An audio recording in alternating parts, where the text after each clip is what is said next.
Hi everyone, I am Rebecca Nygrén from Natur Miljö in Finland, and I am working as a campaign manager for our new campaign From Forest to Sea, which I will talk about more soon. And I'm really sorry I couldn't be there today. I unfortunately have other business to attend to. Um, Actually, we are celebrating the Baltic Sea the same date as today, so in Finland. So that's why I couldn't join, unfortunately. But hopefully you will enjoy this talk, and you can always send me a message if there is any questions later. But yes, as I said, my name is Rebecca, and I am an ecologist, and that's my background. But I'm currently working on our new project at Natur Miljö, which is called From Forest to Sea, and it is about the impact of forestry on water systems and the Baltic Sea, and also how nature-based solutions can contribute to nutrient uptake. So, who is Natur Miljö? Well, it's in English, the name would translate to nature and environment.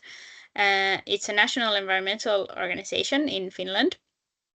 But it's not the biggest one. We are actually quite small because we're aimed at the small Swedish-speaking population in Finland. And this particular environmental organization was founded in 1970 and has its main office in Helsinki, but in spite of that, it consists of around 2,300 members and 20 local groups or local environmental agencies in municipalities across the southwestern and western coast of Finland, including the Åland Islands, if some of you are familiar with that area. So yes, that's who we are. So you have a clue about where I'm from. And what is the point of our environmental organization? Well, we want to bring nature-caring people in the Swedish-speaking community in Finland together. We organize events and have different types of workshops and lectures and so on, and talk about nature together. We also promote nature's interest in environmental political issues, and we campaign and raise awareness about environmental issues, like now with the new Baltic Sea campaign.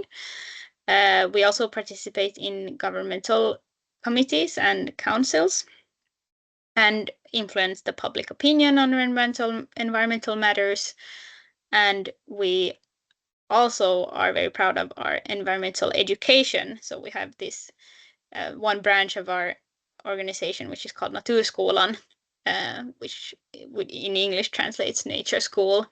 So we actually go to classes, to elementary school classes and primary school classes, and teach about nature actually outside in nature.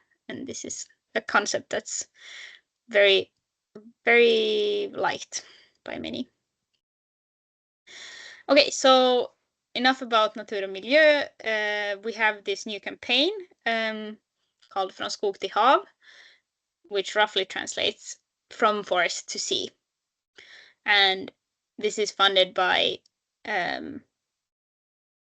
Baltic Sea project from Ålandsbanken, and also the Swedish literature organization in Finland. And so what is our aim with this project or this campaign? Well, we want to have an informative campaign that promotes a cleaner Baltic Sea. And our main topics are focused on what happens on land, except agriculture, which is often a major focus in many campaigns. But here we want to focus on on how forestry, for example, and coastal environments affect the Baltic Sea, and also what happens in between. How can we affect this and use so-called nature-based solutions to increase nutrient uptake from forest to sea? And here we promote different types of nature-based solutions. One of them is nature-based forestry. Another one is sustainable and circular reed management. And then finally, we also want to promote restoration of these important coastal environments. Yes. See the slide. Okay, but why is it important to have a Baltic Sea campaign like this? Well, as many of you probably know, the Baltic Sea maintains a unique ecosystem, and at the same time, it provides us with many ecosystem services, from food to air and recreation. It has also cultural value for us and historical value even.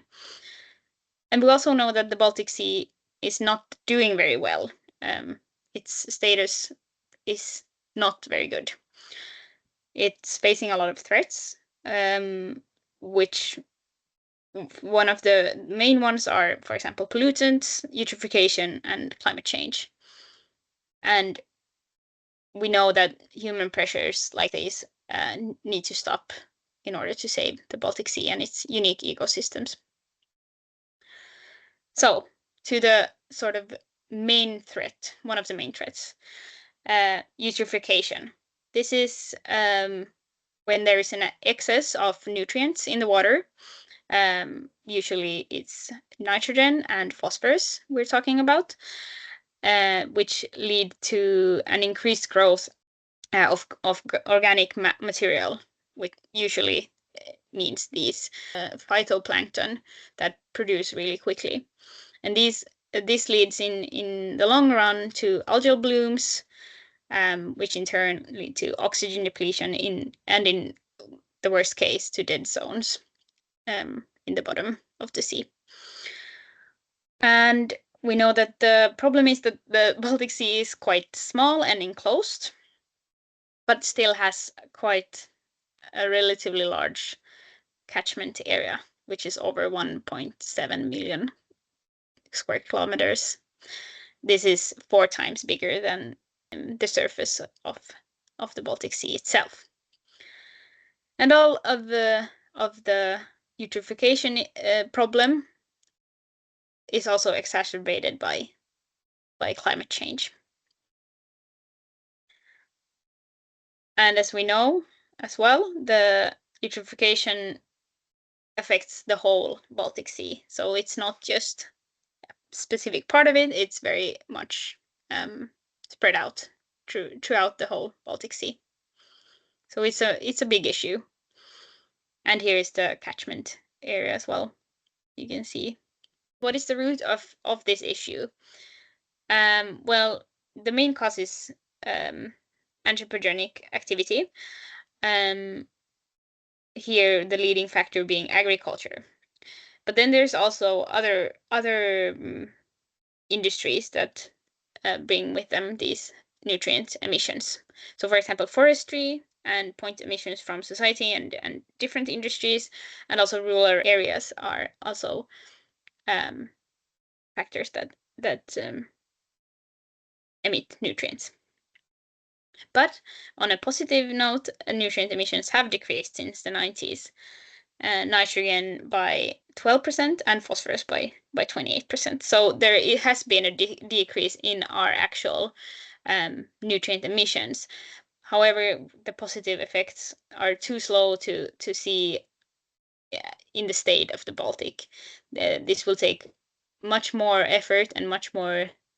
We need to decrease it much more, and we also need to do it for a very long time before we can actually see the positive effects of it. So we need to hang tight and be patient. Okay, So forestry was mentioned. So what is the impact of forestry on the Baltic Sea? Well, naturally, the forest anchors nutrients.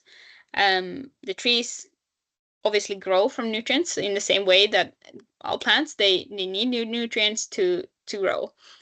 So when practicing intensive forestry, this can lead to nutrient leaching, so that nutrients actually are emitted from the area and get into the runoff and to the water courses close, and finally end up in water bodies such as the Baltic Sea. And in Finland, forestry is a very big industry, and that's also why it is actually the second largest nutrient emitter after agriculture here. So the overall emissions, or nitrogen emissions from forestry, is around 8,500 tons per year. And this is around 12% of the total emission, like the total nitrogen emission. But if we look at just the Baltic Sea, so not just like the overall emissions put out in the nature. So if we just concentrate on what goes out in the Baltic Sea, it is a bit less, but still enough to make a difference. So it's 5,400 tons, and this is about 10% of the total emissions, nitrogen emissions, that get out into the Baltic Sea. And when looking at phosphorus, the annual phosphorus emissions are around, the overall emissions are around 600 tons, but this is almost 16% of the total phosphorus emissions from like all industries in Finland into nature. And if we only look at what goes out into the Baltic Sea, it is around 390 tons, which is about 17% of total emissions, phosphorus emissions, that go into the Baltic. So these are obviously not the biggest numbers, not like agriculture, for example, but it still is a lot, especially in countries like Finland and Sweden that have a very intense forestry industry. And where does the issue lie in why is the forestry industry also emitting nutrients? So the issue is actually mainly caused by ditching old ditches and drainage. So when you actually drain a peatland, for example, from water, so it becomes dry, and this allows nutrients to sort of just run off into water courses and into water systems instead. Other factors are also fertilization. So many forest owners will use fertilizers to make the trees grow faster. But others are also clear felling and clearing of buffer zones in forests. We can also see that there is a specific area where forestry impacts are particularly intense. So we have in northern Österbottnia and the middle of Finland in general, there is a big impact of forestry, because this is where there are a lot of old ditches and the ditching sort of networks. And this has a big impact on the Bothnian Bay, which is still not the most eutrophied area in the Baltic Sea. It's one of the ones that are doing better. So we want it also not to get worse, like the other parts of the Baltic Sea. So as I said, the biggest impact comes from drained peatlands, which also make up even 25% of the whole Finnish forestry system, and as much as 1/5 of Finnish land area. So it's a lot. And the effects that the forestry has on nutrient leaching and nutrient emissions are obviously worsened by these unpredictable weather patterns that the climate change bring with it. Also, bioeconomy, which is becoming increasingly important, also risks intensification of industries such as forestry. So here we need to be very cautious that we take into consideration the fact that intensive forestry also affects our water courses and the Baltic Sea in this way. Okay, so how can we sort of solve the issue of forestry contributing to the eutrophication of the Baltic Sea? So we want to promote these sort of nature-based solutions. And nature-based solutions are basically ecosystem-based solutions, which are inspired by nature to tackle societal and environmental issues simultaneously and in a sustainable manner. So this is a bit vague, but in practice, it means to protect, restore, and maintain ecosystems that contribute to creating a healthy and resilient environment, as well as a sustainable society. So how can we actually use nature-based solutions in forestry? By using sort of kinder methods and more nature-based or ecosystem-based ones, we can create a better environment for the forest itself and its inhabitants, but also we will affect the water courses and ultimately the Baltic Sea in a positive manner. So one can, for example, have large enough buffer zones around water courses to avoid nutrient runoff. It is essential to stop ditching and to stop drainage. Drainage is used to make the trees grow faster. When the water level is drained and there is lowered, then the trees can actually reach higher growth rates. And this is why it's done, but this has tremendously negative effects for the water quality, both within the forest and the water courses around it, and ultimately the Baltic Sea.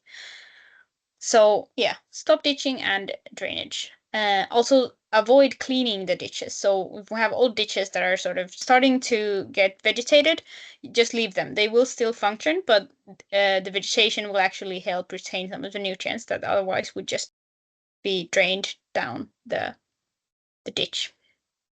Also, on the topic of ditching, there are a lot of old ditches, especially in Finland. We have a lot of old ditching networks that need to be filled in to avoid further nutrient leaching. This will also help stabilize the water level of the forest, and it will automatically create or restore original wetlands. Also, we can apply nature-based forestry in the way that we apply continuous cover forestry, so that we don't clear cut everything, but we instead pluck out trees here and there, which will help the forest actually maintain a sort of natural cycle and a natural ecosystem. Also, one way of applying nature-based solutions in forestry is also to avoid forest fertilization, and only if you need to use it, ash would be preferable, but at least these nutrient-based fertilizers are best to stay clear of. Also, avoid using these harsh ground preparation methods because they erode the ground, which also makes nutrient leaching more common. And finally, we need to protect and restore our forests and create new wetlands within the forests and restore them as well. And yeah, so basically let the forest be a forest. And yeah, that's it for me. Here are some of the sources I used. You can find them in the sent version. I will send this to Catherine and she will pass it along to you guys so you can check them out. And thank you so much for listening. If you have any questions, I'd love to answer them. You can just send me an email on this address here on the screen. So thank you so much and enjoy the rest of the camp. Hope you have a lovely week and bye.